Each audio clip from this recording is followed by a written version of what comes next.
अस्सलामु अलैकुम वरहमतुल्लाह। मेरे हाथ में ये किताब है रसाइल मिनल क़ुरआन, यानी क़ुरानी तालीमात। इस किताब की ख़ुसूसियत क्या है कि बहुत ही आम फ़हम में बात रखी गई है, क़ुरानी तालीमात के ऊपर है। तो क़ुरानी तालीमात आपको कुरान की एक आयत जब पढ़ेंगे, मैं जब पढ़ूँगा आप सुनेंगे तो दिल में बैठती हुई चली जाएगी।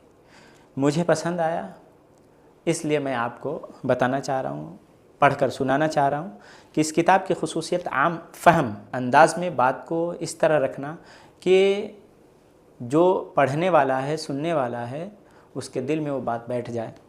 कुरान पाक के छोटे छोटे जुमलों की मदद से ये उन हक़ाइक़ को नहायत मुअस्सिर अंदाज में ज़हन नशीन करा देती है, जिन हक़ाइक़ को ज़हन नशीन कराने में बड़ी बड़ी किताबें नाकाम रहती हैं।